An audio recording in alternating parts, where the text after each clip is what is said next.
An ocean voyage for most of the people is a time for relaxation.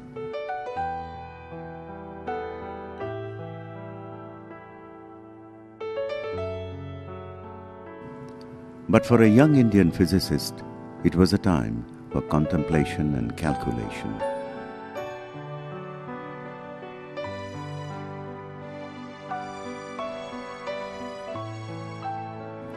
He pondered over the fate of stars and realized that they won't all end their lives in the same way. His work earned him a Nobel Prize, but his contribution was beyond the Nobel-winning work in the field of physics and astrophysics.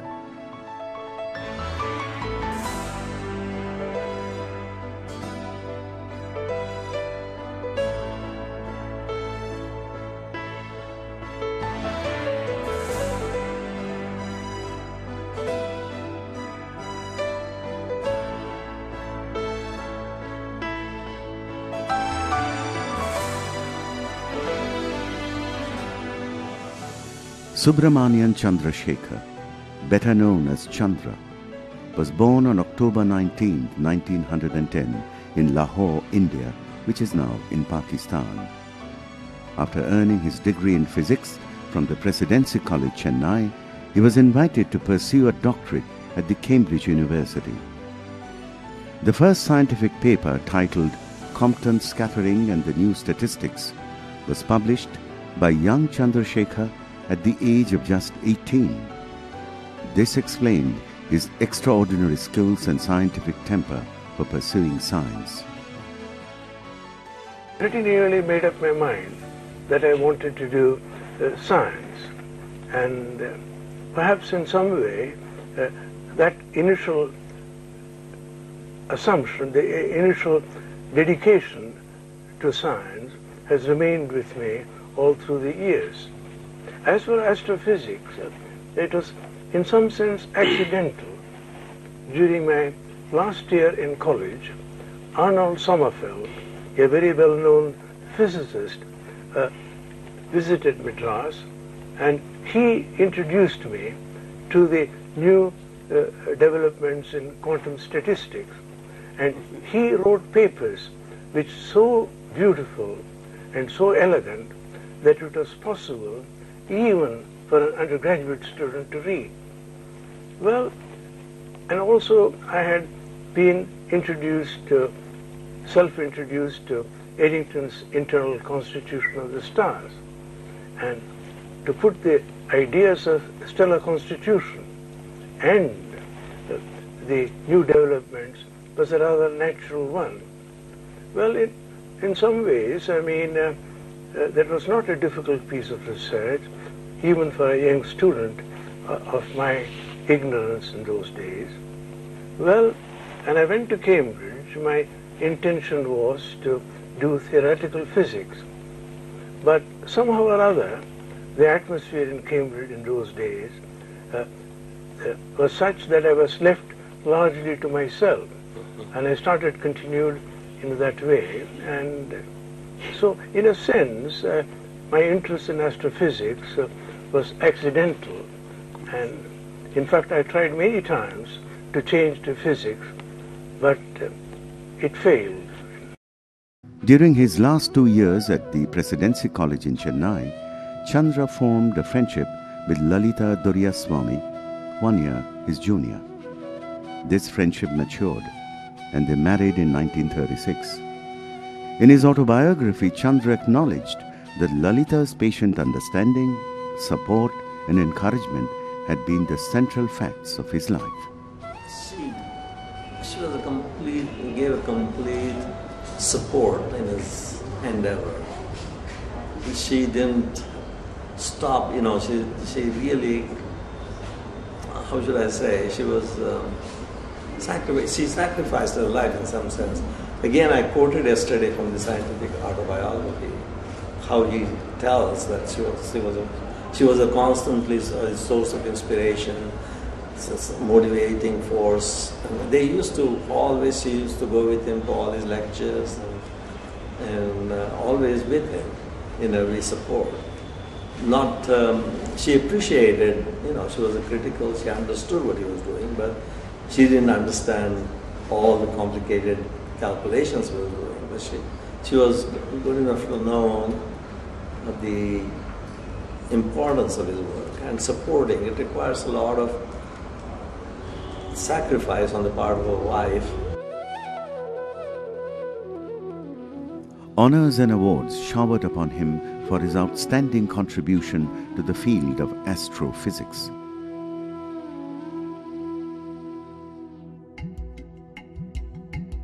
In 1944, he was elected as a Fellow of the Royal Society, London.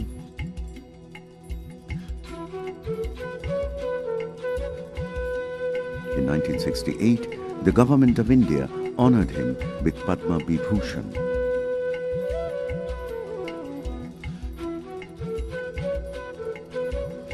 It was during 2.5-week trip to England in 1930 that Chandrasekhar contemplated the fate of stars.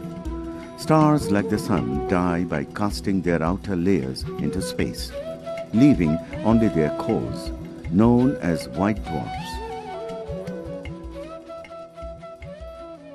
There is a maximum mass, rather 40% of the, more than the 40% of the mass of the sun, 1.44 times the mass of the sun, so that if that kind of mass is there, then the collapse of that mass can be stopped by the degeneracy pressure of the electrons. So because no two electrons can sit in the same, can have same quantum number, electrons must be stacked up one after another. Okay, and because of the stacking up, even at lowest possible temperature, there will be a minimum pressure of the electron, and that pressure is good enough to support the gravitational collapse of the star.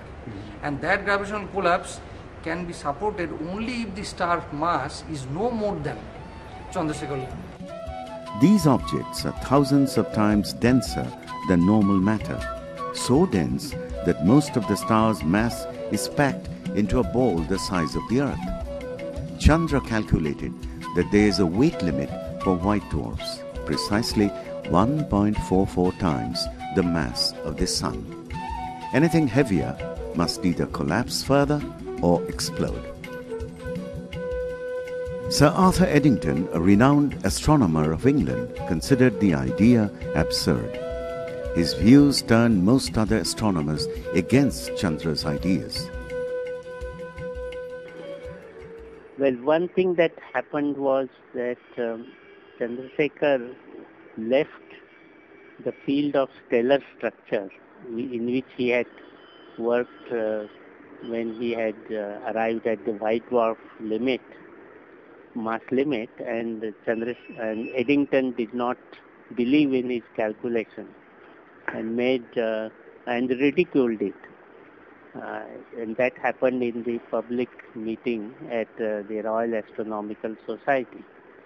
So this must have affected him a lot, although he continued to believe in his own work. So this was the impact the white dwarf controversy with Eddington had on him. The young physicist left England and took up a job at the University of Chicago, where he remained for the rest of his life. Chandrasekhar pursued many areas of research during his career, from stellar structure to mathematical theory of black hole and collision of gravitational waves during his life. Well, I think the first thing that would have been apparent to anybody with a casual acquaintance was that he had a massive intellect. But I think that wasn't sufficient. I think he also worked extremely hard and in a very focused and organized way. With all the things that have been going on in astronomy and astrophysics over the last, I suppose now we could say 80 years or so, it takes a lot of discipline to keep working in one area and push it through to a certain level of understanding, which was the modus operandi of Chandrasekhar. So I think he had a tremendous discipline as well.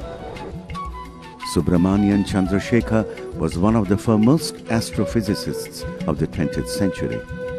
His contribution to the stellar physics changed our worldview. Well, he had a very important role as the editor for many years of the Astrophysical Journal, which, when he was editor, was undoubtedly the preeminent research journal within astronomy and astrophysics. So he had a big impact. In such a position, somebody does have a big impact on the scientific world, and his work on degenerate objects was very important, had a big impact, and his work on stability and stellar structure had a very big impact. I think his impact in stellar dynamics was less, but Chandrasekhar's dynamical friction formula is extremely widely used and is a very important tool. For nearly 5 decades, Chandrasekhar taught at the University of Chicago.